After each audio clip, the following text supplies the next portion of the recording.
I'm going to be honest with you. When Yungblud first appeared, I didn't really get him. I knew the name, I knew the hair, the chaos, the androgyny, all the things our generation got punished for.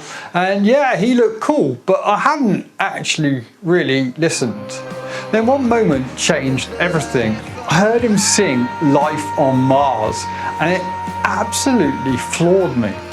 Not imitation, not nostalgia, just raw emotional truth. One of the best Bowie covers I've ever heard. And that's when it hit me. I'd made the same mistake so many Gen X men make, thinking we already know what the younger artists are doing without ever actually listening. So I did something simple. I listened, and what I found wasn't what I was expecting. Let's talk about why Yungblud matters and why he's hitting something deep in Gen X men, even if we don't admit it out loud. Here's what hit me almost immediately.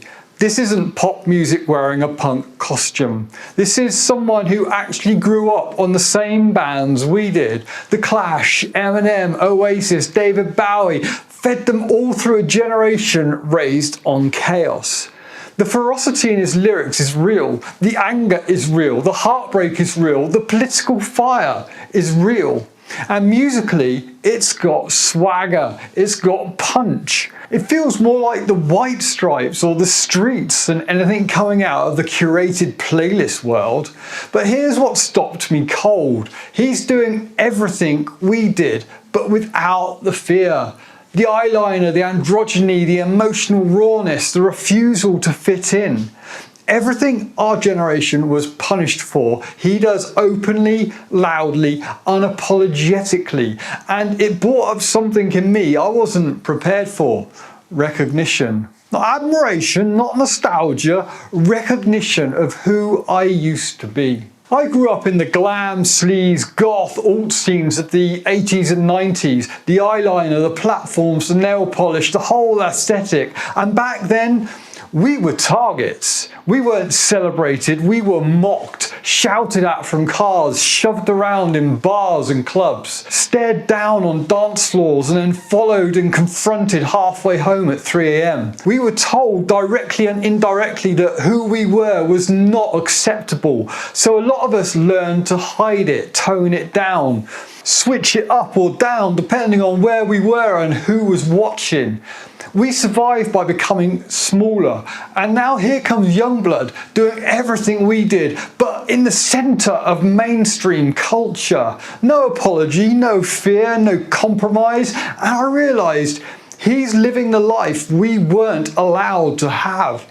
Even in the 80s, with all the gender-bending styles that we remember, it still wasn't mainstream. This isn't jealousy, this is relief. Relief for a generation that don't have to bury themselves just to be safe. Don't get me wrong, it isn't anywhere near perfect. There are still idiots and morons everywhere. But it's a lot better than it used to be, and that brings a smile to my face. And here's the thing that made it even more real. He's not untouched by this. He's not immune. He sees the struggles of his fans every day, and he empathizes sincerely. He's been open about his eating disorders, body dysmorphia, and the way of being seen versus the way he sees himself. He's talked about grounding himself, literally putting his feet in the grass because his mind wouldn't stop spinning. He's carrying the same wounds we carried. The difference is we were told to hide them. And he's turning them into music, activism, and into physical spaces where other people can stop hiding. He's built a festival, he built a clubhouse in London, he's got building communities for misfits to gather safely. He's giving the next generation what we never had, permission to be messy, emotional and visible at the same time. Telling them it's okay to be who you are and that there are others like you out there, just like you all over the world.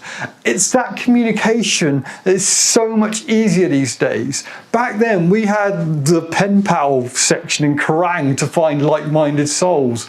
And as a Gen X man watching all this, it heals something I didn't realise was still hurting. You don't have to love every song. You don't have to dress like him. You don't have to relate to every part of his generation.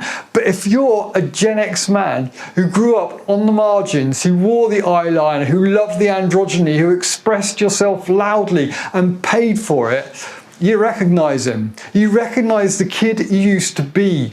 The kid you weren't allowed to be except in certain clubs or at certain times. And maybe, just maybe, watching him thrive gives you permission to reclaim some of that yourself.